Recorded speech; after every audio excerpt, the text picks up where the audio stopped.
And welcome to Tackle the Board with me, Russell Reese, the Vegas line reader, with my co-host, Chris Euksuzian. You can find him at ChrisEbomb on Twitter. Another winning week last week as I went 4-3. Lost on that last game on the Falcons, but I am 10-6 in the last 3 weeks. So definitely a good record, and these picks are absolutely free. Chris has also been hot. He's 55% on the season, which is good for free picks on the season. And it's only been the first 4 weeks, guys. So we're only going to make a lot more money. How you doing today, Chris? I'm doing well. I'm glad this week's over. I can't believe the Falcons had 2 chances to cover the spread and blew it. You don't see that often in the NFL. That backdoor touchdown is usually pretty good, but I think the thing I noticed with this first 4 weeks is the teams that are bad are really bad. Even teams that were 0-3 against the spread became 0-4 against the spread for the most part, and the good teams continue to keep rolling. So the lines haven't really adjusted. I also noticed that public money, you tend to look at that and you tend to see that, there's a lot of public money on a certain team, and sometimes that team does end up winning. I think it shows the fact that the bettor's becoming a little bit smarter when it comes to betting games, and it's not the old news of like Joe Schmo just betting a random game. You got guys working on the games, watching our videos, things like that, becoming more educated, and it's something that you have to adjust to, and you just have to trust your work at the end of the day, regardless. The good teams are rolling, so it's good to go with them, whether the big spreads or not. I think it's still a good opportunity. I wanted to touch on that Falcons game real quick.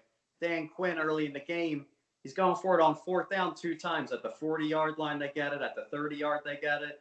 He gets down to the 5-yard line. They kick the field goal on the 5-yard line. I couldn't believe it. I was like, take a chance. I think it was early in the game, and take a chance with your offense and try to score there. Getting no momentum, not even going for that. That's especially the way the team's been playing. They're 0-3. He got nothing to lose. He's got a lot to lose, so I don't even know why he didn't even go for it there, So I don't even know how he even still has a job. Does he have like naked pictures of Arthur Blank? Like what's going on? What kind of blackmail does he have on the owner? That he still has a job. It's incredible. But incredible. I mean, Matt Ryan, he's not throwing the ball. He's throwing okay balls. It doesn't look like he has the normal zip on his ball. I don't know if there's an injury behind him. Calvin Ridley looked absolutely terrible that game. Yeah. Julio Jones was barely even there as well. I even tweeted out. I'm like, I thought Calvin Ridley and Julio Jones were supposed to play this game, and Devontae Adams didn't play, and he could have been thrown to you and me, and you would still have those numbers. It didn't even matter. Like, it was so embarrassing. That defense was Swiss cheese, and it's just a bad team, and I don't know. I'm just looking to really fade these bad teams. I don't know. You see all these values, and honestly, even as bad as the Falcons still played, I still feel like they should have covered that game, and with 2 chances of covering the spread, it just didn't seem like I'm still shocked they didn't cover that game. And then the line dropped down to 5, too, so I mean, it was looking good value-wise, but I'm glad this week's over. Get this week out of the way. We're going to start fresh, ready to roll, get you some games, give you some winners, and let's get this party started. All right, sounds good, man. You want me to jump into the first game? Yeah, let's jump right into it. All right, I got the it's funny that we were just talking about it, but Panthers at Falcons. I actually have the Falcons minus 2.5 here. Oh, man. So this mainly has to do with more of the Panthers, fading them, more taking the Falcons here. But I got some information for us. Panthers coming off 2 straight wins as an underdog. They were +6 versus the Chargers, +3 last week versus the Cardinals. 2 big wins. The public is loving the Panthers right now, but realistically, this is still a bad team right now as the Panthers. They're just catching a couple wins versus a rookie quarterback and the Cardinals who weren't playing any defense last week. What else we got here? The Panthers are actually projected to win 5.5 games this year.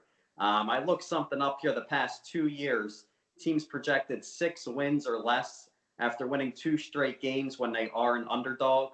The next game, between +1 to +6, they're actually 1-8 against the spread. So definitely not a good spot for the Panthers. That's why I love the Falcons here. They're going to put the effort for the Falcons. They just looked like they had no effort either last week. So every time someone plays on prime time and looks bad, they're going to look good this week. No one's going to be taking the Falcons this week. I love that. So give me the Falcons -2.5. Yeah, go ahead. Yeah, so I want to talk about this anyway. I want to touch this game at 10-foot pole personally. This is the worst of both ends. I will be nowhere near this game. Yeah. You're getting unbelievable value with the Falcons because it's 2.5. Like, just have to win by field goal against a team that has 5.5 win season total that already won 2 games on top of that. I think I understand your understanding with the Falcons, but I think I've almost sworn off the point of not taking the Falcons. Watch, I probably take them next week. But right now, I'm not taking them. I'll let you lay by the sword with that. But if I had to take a pick, I guess I would take the Falcons based off that. But this is the ultimate stay away game for me. We'll see if I can talk you into by the end of the week. We'll see. Yeah, we'll see. All right, we'll jump into your first game. You got the Thursday night game. Actually, you have the Bucs -4.5 at the Chicago Bears. So I like the Tampa Bay Buccaneers road favorites -4.5 on Thursday night. What it comes down to is pretty much Tampa Bay's defense. They're ranked second in defense, fourth in pass defense, second in run offense. And run defense. They've been stout all the way through. What I noticed about Nick Foles last week is he's still adjusting to playing in this Bears offense. He had a lot of missed throws continuously. Now he's coming off a short week. I'm a big Nick Foles fan, but I just don't like him in this spot. It's a short week. You got a pissed off Tom Brady. He hates the Eagles. He hates Nick Foles. He wants his revenge. He wants to put it on these guys. Tom Brady has 11 touchdowns already this year with only 4 picks. He's been lighting it up right now.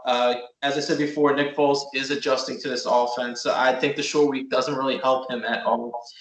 Chicago's ranked 27th ranked offense in the entire NFL, which is not good at all. And their defense is ranked 7th.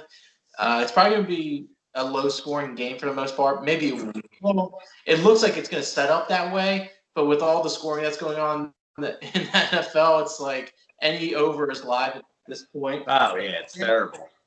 But Tampa Bay's offense is ranked 7th. I mean, their run game's been amazing, being 7th in the NFL and 12th with passing. And Tom Brady's only going to get better with this pass offense with all these weapons of Goodwin, Evans, Gronk.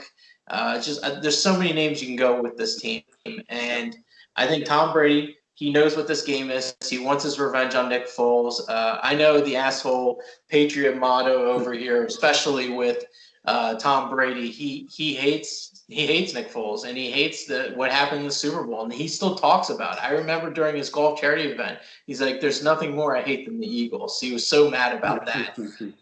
I'll be on Tom Brady's side when he wants to put it on the team because he'll put up points. And I think the Bears are in big trouble here. I'll take -4.5. I think you're getting it at this point because they are 3-1 this year, the Bears. So you're actually getting value with Tampa Bay, which is shocking because they've been pretty decent favorites of late and covering. So I'll be more than happy to take them Thursday night. That game just missed my board. Probably later in the week, I'll probably talk myself into. Well, before Thursday, I'll talk myself into this game. But the Chicago Bears. They're actually second to last on third down in their percentage.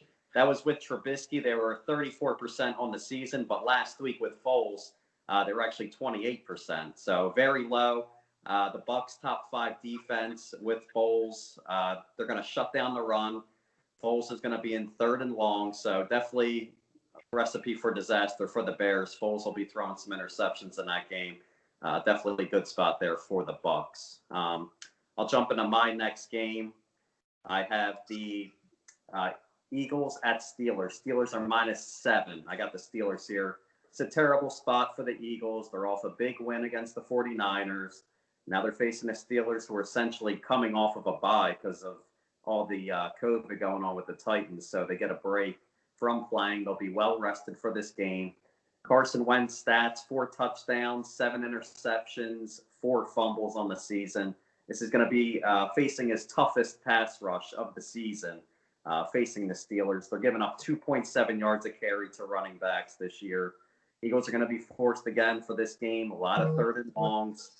It's going to lead to turnovers. So give me the Steelers -7 in this spot. I think it's very important when you're looking at this game. The Steelers, they're ranked. Their run defense is absolutely amazing. They're ranked first in the entire league in run defense. Their linebackers are probably the best in the league. This defense is nasty. Big Ben is slinging it right now. They have a good run game as well. The Eagles coming off a big emotional win.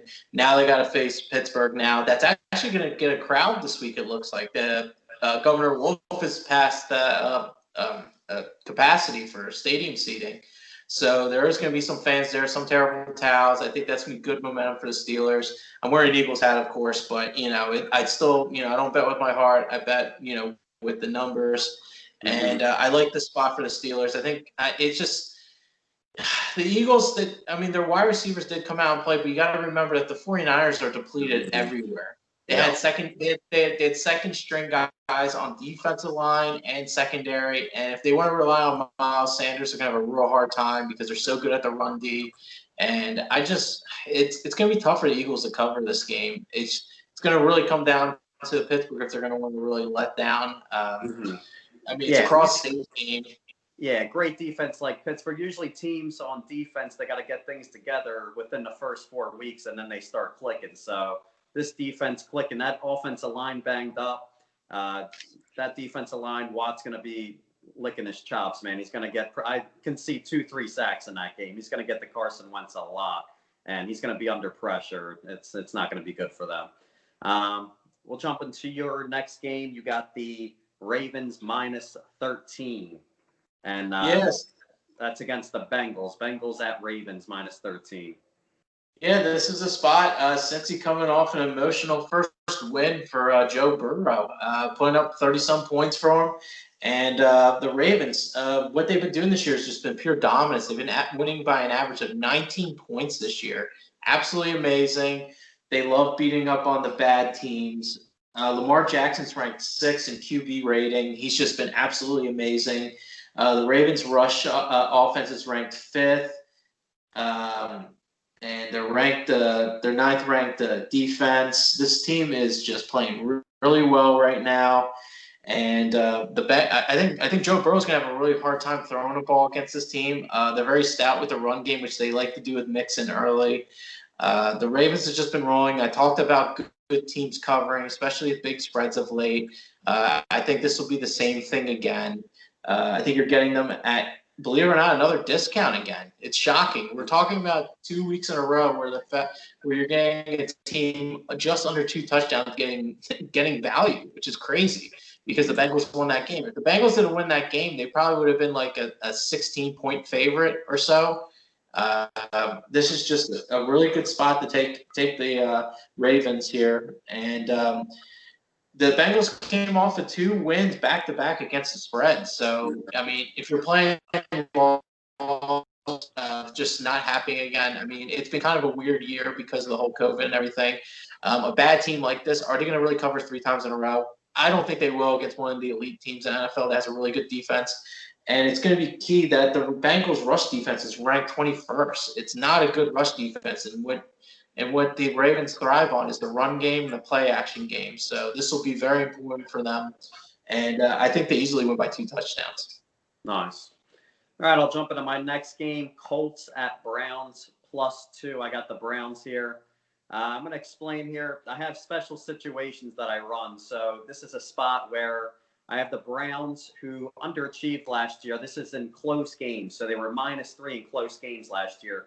Whenever I have a team that's -3 or more and they're projected 8 wins or more on the season, whenever there's a spot where they're +1 to +4, this actually hits at a crazy rate. I have something written down for the past 5 seasons. It's actually 52. It was 52-9. There was a spot where I had the Bucs early this year against the Saints, and that actually lost. So it actually moved to 52-10. But that was a game where the Bucs were in it. They just threw interceptions. This is a spot with the Browns.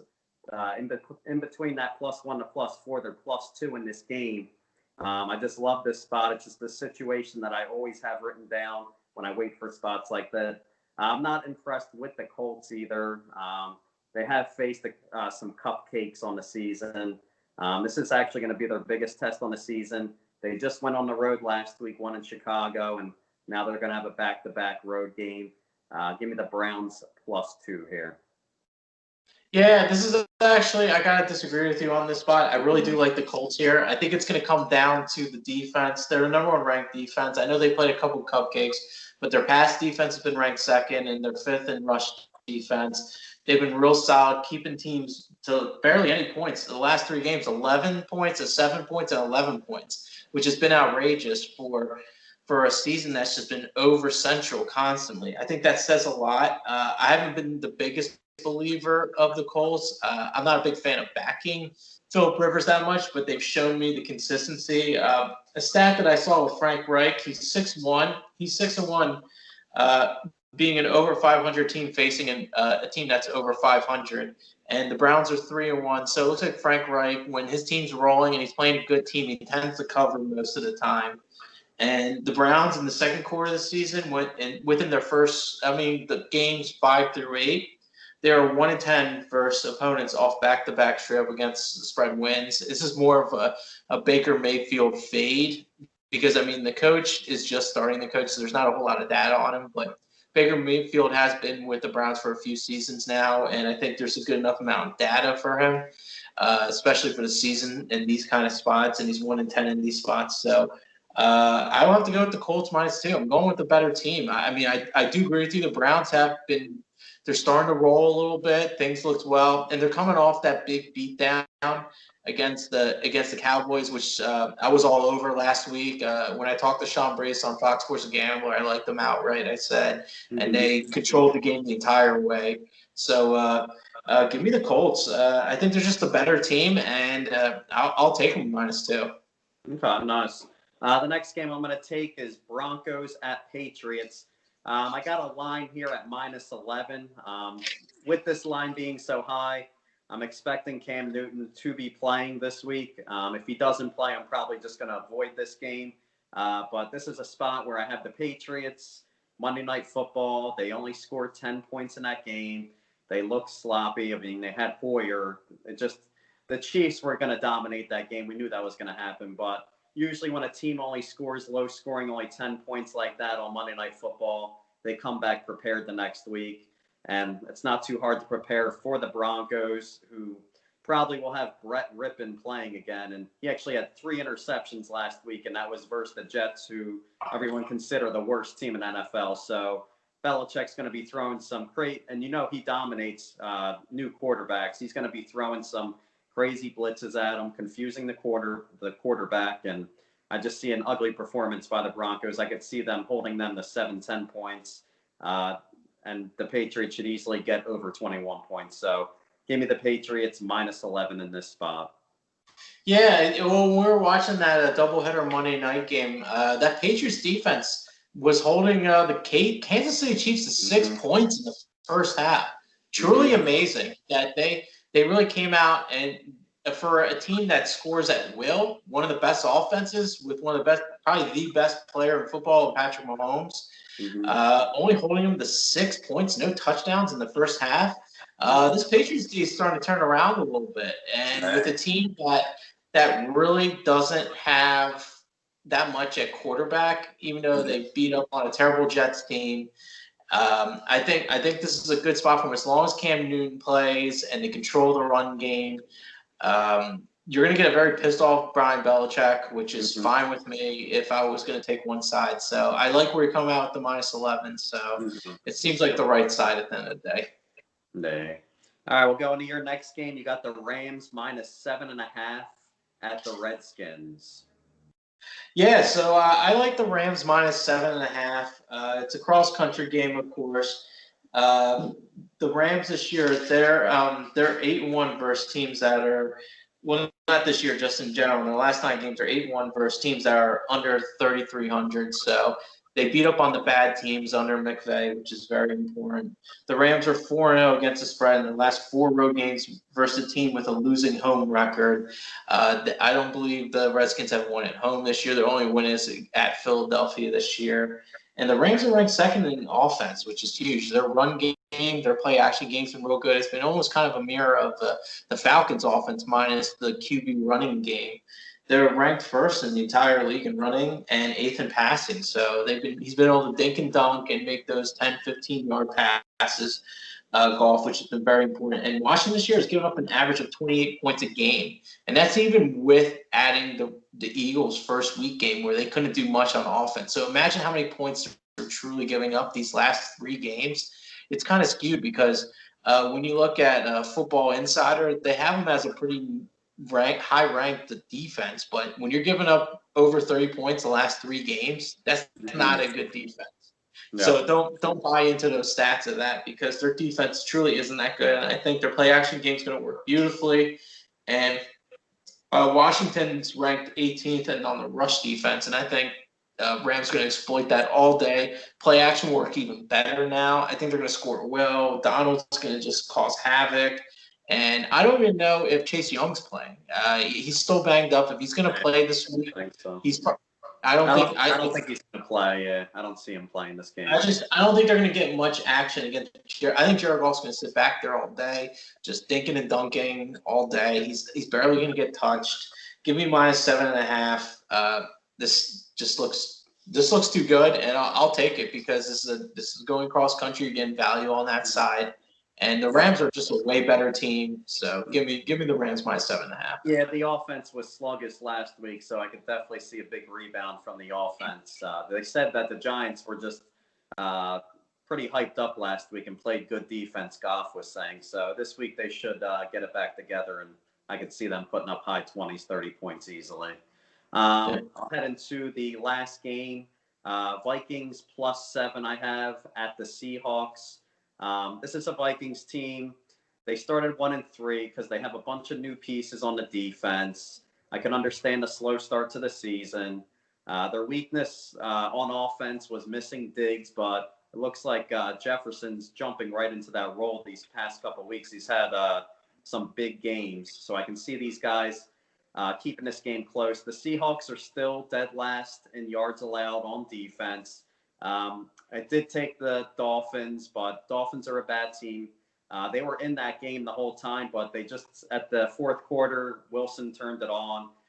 Dolphins were settling for a lot of field goals in that game. So I can see the Vikings are a team that can actually play with the Seahawks. The Seahawks played the Cowboys. They won by 7 points, but that was a lot closer. They got that 2-point conversion at the end of the game, and they won by 5 points to the Patriots. They just barely covered that game. So those give me a little leverage on knowing what competition they're playing, beating them by 7, beating another decent team by 5. Give me 7 points all day here. This is a do-or-die game, basically, for the Vikings. If they drop the 1-4, they're going to know that their season's over. They need this game badly. Seahawks started 4-0. They don't need this game as bad. I could see them being a little sluggish, and they're still banged up on defense. We'll see who plays in this game. So give me the Vikings +7 here. Yeah, I agree with you here. This is the first game and our only game that we agree on. I like the Vikings +7. When I look at Mike Zimmer, he's a guy that's been with them for some time, so you can get some really good data on him. He's 8-1, being less than 500 record as a dog. So when his team has played bad and his back is against the wall, he is 8-1. So I like to back that with him because they are in desperation mode, like you said. This is a spot where they need to win this game. Like, this is a very, like, not even just to cover this game, they need to win this game. And I don't know if Seattle needs this game as much as the Vikings do.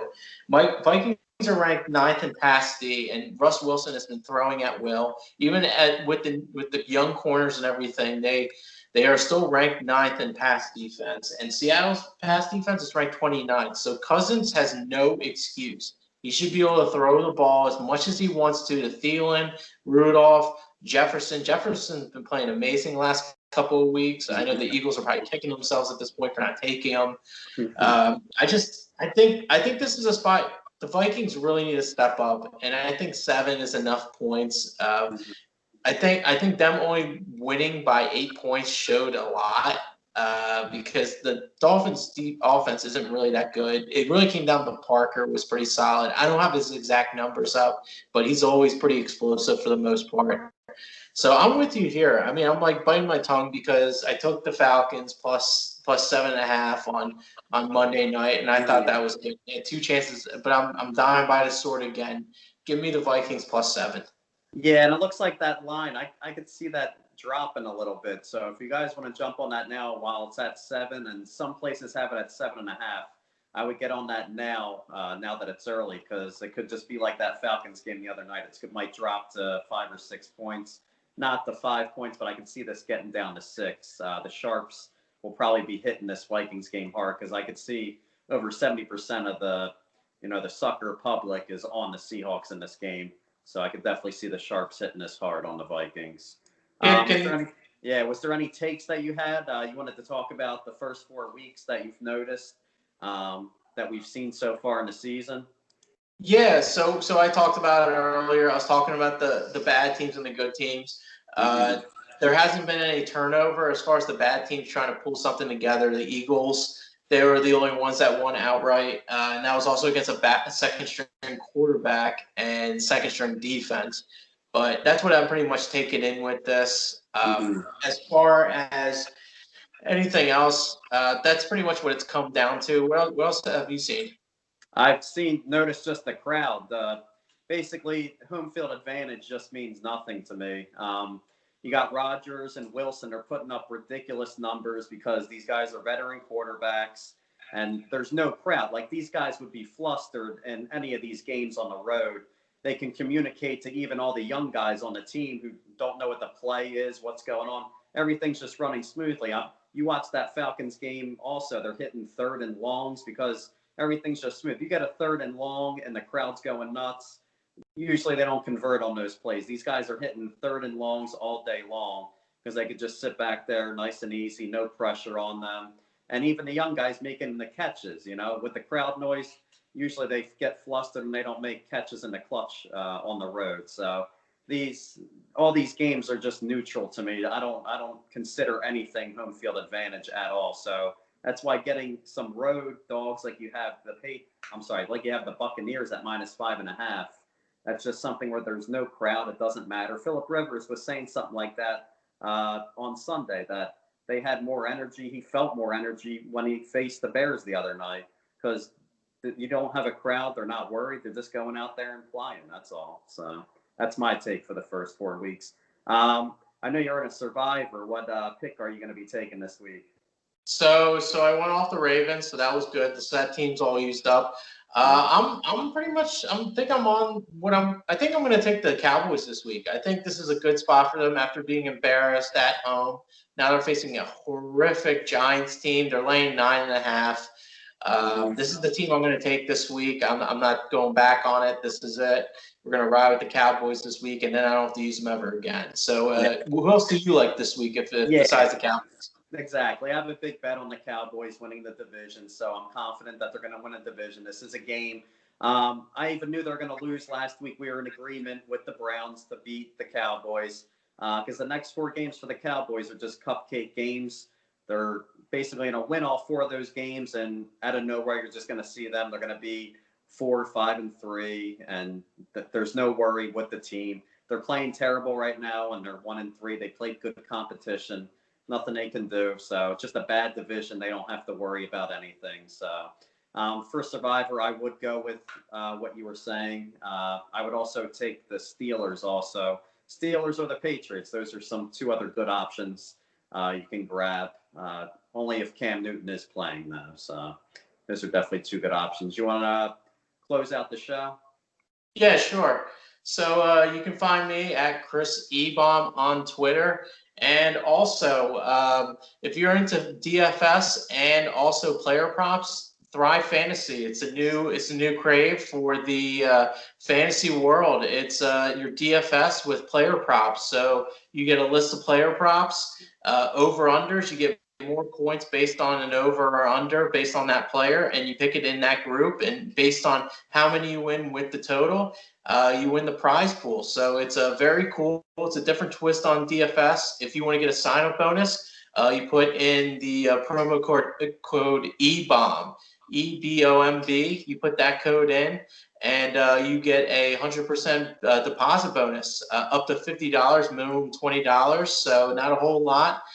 Just to make a little bit of noise. It's for all sports and esports. So if you're looking to do something different in the DFS world and you think you're pretty good at these props, this is made for you. Nice. Yeah, we can throw that link underneath in our video. Just make sure you guys subscribe. All you guys got to do is hit the subscribe button right underneath of this video. Make sure you like it. Follow our page at Tackletheboard on Twitter. You can also follow my personal page at VegasLineReader. I'm going to have, these are all free picks, but on the weekends, I go hard on Saturday and Sunday, college football and NFL. So all you guys got to do is text the word WIN at 702-867-0559, and I'll hook you up. New members will get one pick absolutely free. So make sure you guys text that number. And again, we're going to have another big week. I see a lot of winners coming. We've been hitting combined probably over 55 to 60% combined on the season. So we're going to keep rolling. Make sure you guys follow the picks. Don't hesitate to comment underneath who you guys like. And if you disagree, we'd love to hear your opinion. So that'll close out the show, and let's make some money this week. Yeah, absolutely. Just remember, we're giving out our plays this week, but you have to follow us at VegasLineReader on Twitter and at ChrisEbomb on Twitter, because Saturday and Sunday we'll be posting our official plays. Things change with the injury reports, as you see throughout the week. Guys are not practicing. Some guys are partially practicing, and therefore. So Sunday, very important. Follow us on Twitter to make sure you get our official plays. These are our leans on the week, so don't miss out. Put your notifications on, and good luck this week, guys. All right, let's do it.